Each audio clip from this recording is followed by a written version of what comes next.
Former President Barack Obama launched a new campaign August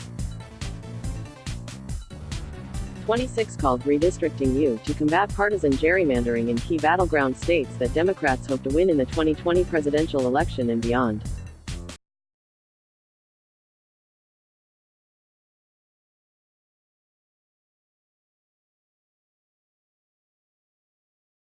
Training is at the heart of organizing.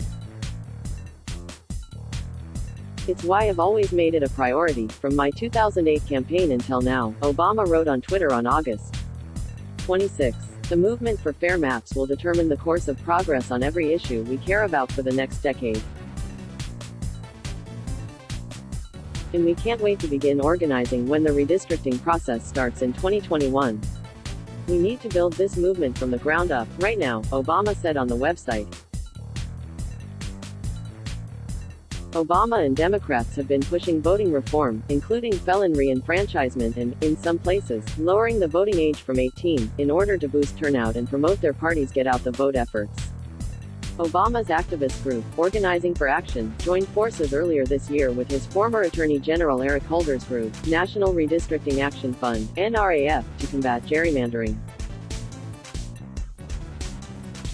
Organizing for Action, which is guided by the organizing philosophy of Rules for Radicals, author, Saul Alinsky, is a nonprofit that grew out of Obama's presidential campaigns.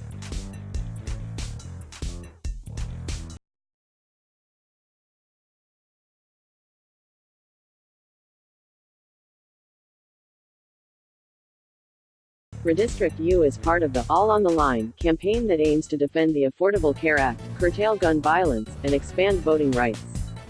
For too long, politicians have been able to pick their voters, instead of allowing voters to choose their representatives, Holder said at the time. Gerrymandering rigs our elections so the party in power can't lose, and it moves our policy debates away from rational solutions to the extremes. This strategic alliance was created, according to the NDRC, to go all in on the fight to end gerrymandering and to have a government that better represents the people. We're going all in on the fight against gerrymandering, because for all the hard-fought progress we've achieved together, the lack of truly representative government has too often stood in the way of change, Obama said in 2018. According to NRAF, by incorporating OFA's grassroots infrastructure fully into our efforts, NRAF will engage this powerful grassroots network to organize, educate, and engage supporters both in the digital space and on the ground to restore fair representation to Congress and state legislatures. Legal challenges to alleged gerrymandering have not fared well in 2019. In June, the Supreme Court rejected a series of lawsuits in which officials from various states challenged redrawn state legislative districts they claimed were unlawfully gerrymandered for partisan benefit. On June 17, the court ruled 5-4 that the Virginia House of Delegates lacked legal standing to initiate a lawsuit on behalf of the state. Republicans, led by Speaker of the House Kirk Cox, wanted to discard a map drawn by a lower court and revive a previous one. Democrats, on the other hand, preferred the new map, which the High Court allowed to stand.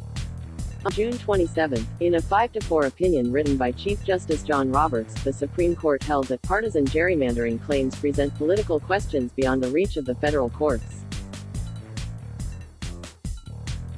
The ruling, which covered two separate lawsuits, left in place a state electoral map in North Carolina challenged by Democrats, as well as a map in Maryland contested by Republicans. Such political questions cannot be decided by the courts because, among other things, they lack judicially discoverable and manageable standards for resolving them, he wrote, citing the court's 1962 ruling in Baker v. Carr. States remain free to address the issue of gerrymandering through state constitutional amendments, legislation, and independent commissions, Roberts said, noting that Congress, too, could take action. Let's block ads. Why?